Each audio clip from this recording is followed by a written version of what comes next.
What's up, YouTube? It's your boy Mark Dark, and I'm back with another video. If you're new, if you love the Shy, go ahead and hit that subscribe button, like the video, and leave your theories, comments, everything down below. Now tonight, we're going to be talking about the Shy Season 6, Episode 14. This is my quick thoughts, early impressions. So down below, I want you guys to give me your quick thoughts, early impressions on this episode. We saw a lot of drama, a lot of these storylines. They're getting crazier. New characters, they're coming in. And y'all let me know, what do y'all think about the whole Jake and First Lady storyline? We know she showed up to the Halloween party, and Papa, he wasn't feeling it. I mean, Papa, he decided to go back to Pastor Zeke and have a conversation about the First Lady, talking about how long y'all been married, and do you trust her? And I'm thinking like, man, you talking entirely too much. I mean, you just met Pastor Zeke not that long ago, and I ain't gonna lie to you guys, I thought he's gonna be like, well, I saw First Lady, at the party, and she was doing too much. I thought he would just go snitch out Jake. I mean, he pretty much put out word that maybe something's going on, you know what I'm saying?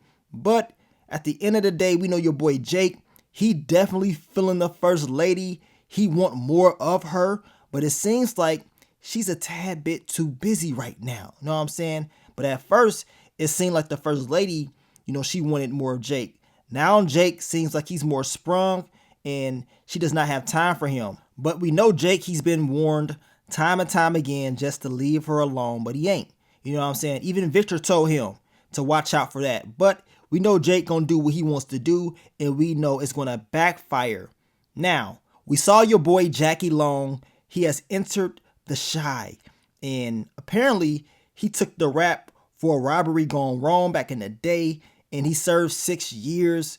And Darnell, of course, he has to help him find a job. And I'm thinking like, man, Darnell, you don't have Rashad helping you no more as far as, your maintenance stuff, but you decide to, ask Emmit to help him get a job, or just to give him a job basically, right? And in this robbery gone wrong, we know Damien, he was a part of it.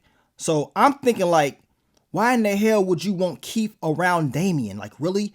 They're both gonna be working at Smokey's? So you want the guy that your son got in trouble with to be working together, to be right there with each other? That's a recipe for disaster. It ain't gonna end well. And y'all saw in this episode that Keith, he is gonna make Damien's life a living hell. He is not playing around, and we can tell that it affected Damien. I'm expecting something major to happen within this whole storyline, because Jackie Long's character, he is not playing around. But don't get it twisted. Just because Damien seems like a nice guy or whatever, he's good with numbers, that robbery gone wrong shows us that he is about that life, and he'll do some illegal activity if he had to, right? So I'm expecting that whole thing to just backfire with Damien working right there with Keith. Now, quick thoughts, early impressions on your girl Misha. She returned this episode, and hey, she kept it real, man. Misha had me cracking up. Bakari was talking about that Coogie popped up in his dream, telling him he wants him to do better, and he does not want him living, a bad life. Misha's like, look, I could have told you that. Like, come on. It's common sense. You shouldn't be doing stuff that's stupid. You shouldn't be doing illegal activity, right? And we know Misha and Gemma had that conversation with Brittany, and Brittany told them that she works for Duda, and they putting the pressure on her to tell Bakari the truth, which he already knows the truth. He knows what time it is. He is just waiting for her to finally tell, him the truth out of her mouth. So I cannot wait to see how that's all going to play out. We saw Duda have a conversation with Professor Gardner. Apparently, they went to high school together. I mean, Duda is like one of those old heads that knows everybody. I know y'all got people like that in y'all family, or y'all know somebody that just knows everybody in the city. This man Duda knows every single person. But we know Professor Gardner did not back down from Duda, and he told him the truth, and Duda was pissed off. But we also know that Bakari was upset because Professor Gardner told him that they need to take a break on the whole book thing. Now, my quick thoughts, early impressions on Victor. We know he ended up getting taken off house arrest by the end of the episode because Alicia, she got connections. She got connections, right with that judge. And of course, they end up dismissing the case, so he is good. Luckily, Rashad is clapping Alicia's cheeks because we know that's one of the reasons why she ended up helping Victor out, because Rashad and Victor, they're best friends. Now, my quick thoughts, early impressions on Duda and Alicia. Now, I was waiting for this scene, and Alicia, she wasn't playing around, and this was more of a threat type of scene. I mean, she pretty much just showed up to let him know that she's going to try to take him out eventually. Like, it's going to happen eventually. Duda snatched her up so quick, like, look, I can take you out right here, right now. And it's crazy because in my final predictions video, I talked about that. One of you guys mentioned that Duda probably could just take her out if he wanted to.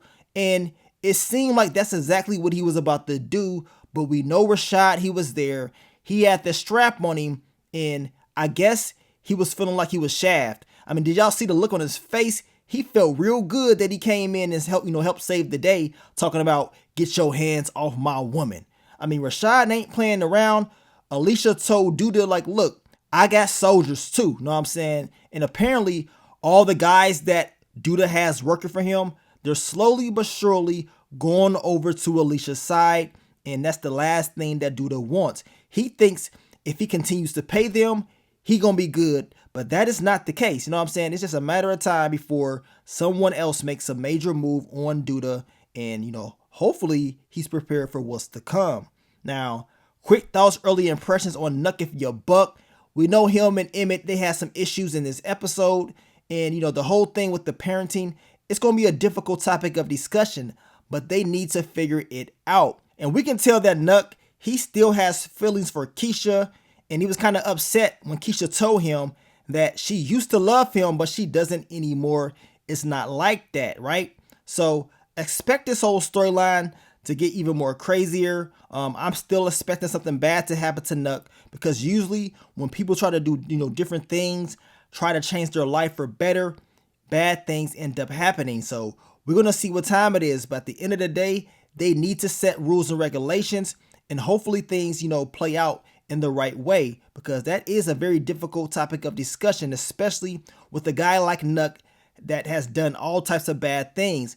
This is why Emmit, he is upset about that, because he knows exactly who Nuck is. He knows what he's done. As I told you guys, go back to season 3. That house that Nuck had with all those girls, come on. Nuck is not a great person, but I understand that he is trying to change his ways, at least for his son, but he still has a lot more things to do as far as changing for the better. Now, my quick thoughts, early impressions on Zay. Zay, he took out Alonzo. It was confirmed in the episode. I know people was talking about, well, maybe Alonzo made it. Well, they stated that he was gone. I know Rob, he was upset. We did not see him in this episode. But Zay, he's still kicking it with Kenya. And Kenya's like, look, I want to feel safe or whatever. And I'm thinking in my head, like, really? Kenya, get it through your dome. You're hanging around Zay. He works for Duda.